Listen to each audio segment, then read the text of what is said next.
Everyone, welcome to IGNOU student zone. आज के इस वीडियो में मैं आपको steps in the organisation process बताने वाली हूँ, तो वीडियो को प्रेस जरूर देखें। अगर आप इस चैनल पर पहली बार आ रहे हैं तो इसे सब्सक्राइब कर लीजिए और साथ ही साथ बेल आइकन को प्रेस कीजिए, जिससे मेरे आने वाले सभी वीडियोज़ के बारे में आपको जानकारी मिल सके। तो चलिए वीडियो स्टार्ट करते हैं। यह MCO 1 का यूनिट 2 ऑर्गेनाइजेशन थ्योरी का point number 1.2 concept of organisation का सब पॉइंट है steps in the organisation process. इसके जो सब पॉइंट्स और है इंपॉर्टेंस ऑफ ऑर्गेनाइजेशन और कॉन्सेप्ट ऑफ ऑर्गेनाइजेशन, ये मैं आपको ऑलरेडी बता चुके हैं, तो अब जाकर के वो वीडियो ज़रूर देखिएगा। चलिए अब बात करते हैं steps in the organisation process. Organising involve the following interrelated steps. So number 1 ये है determination of objective. Organisation is always related to certain objectives, therefore it is essential for the management to identify the objectives before starting any activity. It will help the management in the choice of man and material with the help of which it can achieve its objective. Objectives also serve as the guidelines for the management and the workers. They will bring unity of direction in the organization. हमें बोला जा रहा है कि organisation जो है वो जब भी स्टार्ट किया जाता है, जब भी इस्टेब्लिश किया जाता है, तो वो कोई उसका सर्टेन ऑब्जेक्टिव होता है जिससे रिलेटेड ही ऑर्गेनाइजेशन होता है। तो ये एसेंशियल हो जाता है मैनेजमेंट के लिए कि वो आइडेंटिफाई कर सके कि ऑब्जेक्टिव है क्या कोई भी एक्टिविटी स्टार्ट करने के पहले।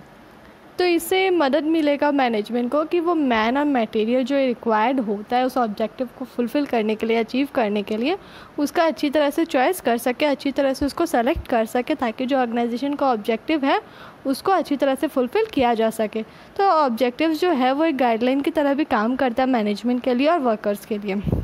और साथ ही साथ जो ऑर्गेनाइजेशन जो है उसमें ये यूनिटी भी प्रोवाइड करता है, यूनिटी ऑफ डायरेक्शन प्रोवाइड करता है, ताकि उसी डायरेक्शन में जा करके सभी जो वर्कर्स है, मैनेजमेंट है, उससे वही रास्ता में जाए, वही राह में जाए जहाँ से वो ऑब्जेक्टिव को आसानी से फुलफ़िल कर सके एफिशिएंटली और effectively.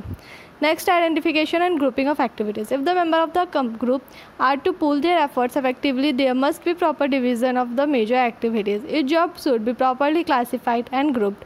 This will enable the people to know what is expected from them as member of the group and will help in avoiding duplication of efforts. For instance, the total activities of an individual industrial organization may be divided into major functions like production, purchasing, marketing, and financing, and each such function is further subdivided into various groups. The jobs then may be classified and grouped to ensure the effective implementation of the other steps. तो next step यहाँ पे है identification और grouping of activities. तो इसमें क्या होता है कि जो मेंबर्स होते हैं ग्रुप्स में, उसको क्या किया जाता है, इस तरह से उसको उनका एफर्ट्स को यूज़ किया जाता है ताकि वो जो एक्टिविटीज़ है, मेजर जो एक्टिविटीज़ होता है ऑर्गेनाइजेशन का, उसको अच्छी तरह से काम कर सके, इफेक्टिवली प्रॉपर डिवीज़न के स्तर पे वो काम कर सके।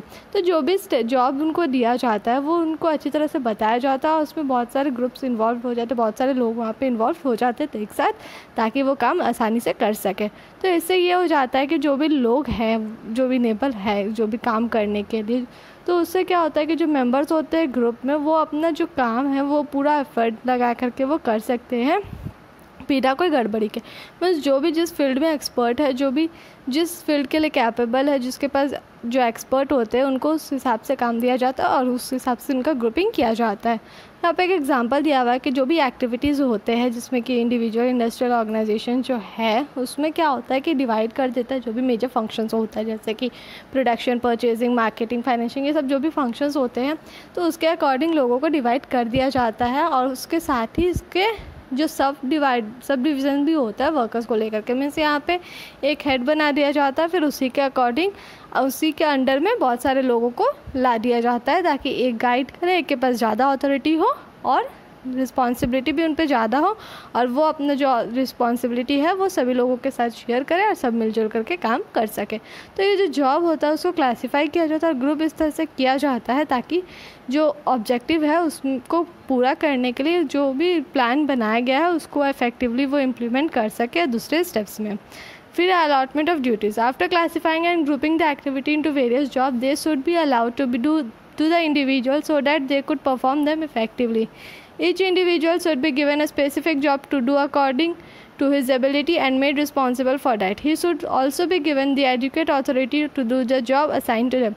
तो इसमें क्या होता है कि एक बार जब क्लासीफाई कर लिया गया है और फिर ग्रुप कर दिया गया एक्टिविटीज़ को जॉब्स के अकॉर्डिंग, तो फिर उसमें क्या होता है कि इंडिविजुअल को ये अलाउ किया जाता है कि अपना जो जॉब उनको दिया गया है वो इफेक्टिवली उसको कर सके। तो जो भी इंडिविजुअल होते हैं वो अपना जो स्पेसिफिक जॉब होते हैं वो अपने एबिलिटी के हिसाब से करते हैं और वही रिस्पॉन्सिबल होते हैं उस जॉब के लिए। तो वो उनको लेकिन उसके लिए भी थोड़ा बहुत अथॉरिटी दिया जाना चाहिए। जो भी उनको जॉब दिया जा रहा है करने के लिए, उस हिसाब से उनको थोड़ा बहुत अथॉरिटी भी दिया जाना चाहिए। फिर डेवलपिंग रिलेशनशिप।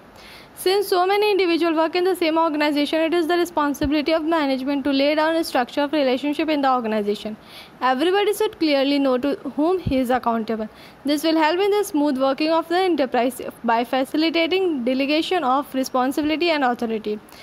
तो यहाँ पर जैसे बोला जा रहा है कि जैसे बहुत सारे इंडिविजुअल जो है एक ही ऑर्गेनाइजेशन में काम करते हैं, तो उसका बहुत सारे रिस्पॉन्सिबिलिटीज़ हो जाता है मैनेजमेंट का कि कितने सारे लोग काम कर रहे हैं, उसके बीच में कैसा रिलेशनशिप है, वो सब इस्टेब्लिश करना भी मैनेजमेंट का ही काम हो जाता है। तो जितने भी लोग वहाँ पे काम कर रहे हैं उनको क्लियरली ये मालूम होना चाहिए कि वो किसके लिए अकाउंटेबल है, किसके अंडर में वो काम कर रहे हैं, उनका मेन हेड कौन होता है।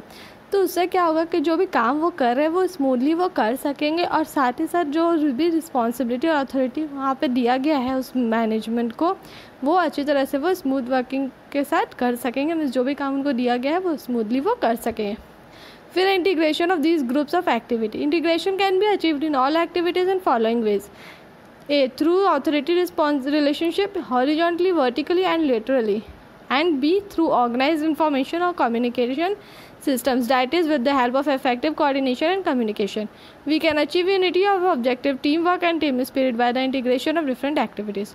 तो जो इंटीग्रेशन होता है वो दो तरीक़ा से, दो वेज से अचीव किया जा सकता है। सबसे पहला है ऑथोरिटी रिलेशनशिप से, जो कि हॉरिजॉन्टली, वर्टिकली और लेटरली होता है, और दूसरा है इंफॉर्मेशन और कम्युनिकेशन सिस्टम से। यहाँ पे बोला जा रहा है कि जो भी कम्युनिकेट कर रहे हैं, कोऑर्डिनेशन को लेकर के बोला जा रहा है यहाँ पे। तो इससे क्या होगा कि जो ऑब्जेक्टिव है वो यूनिटी के साथ अचीव किया जा सकेगा, टीम वर्क होगा और साथ ही साथ टीम स्पिरिट होगा अलग अलग एक्टिविटीज़ के बीच में। तो ये ऐसा स्टेप्स है जिसको बोला जा रहा है ऑर्गेनाइजेशन प्रोसेस का स्टेप्स। आई होप आपको सारी बातें क्लियर हो गई हो। किसी भी तरह का डाउट रह जाता है तो कमेंट सेक्शन में ज़रूर पूछें, मैं पूरी कोशिश करूँगी आपके सारे डाउट्स को क्लियर करने के लिए। वीडियो को पूरा देखने के लिए थैंक यू।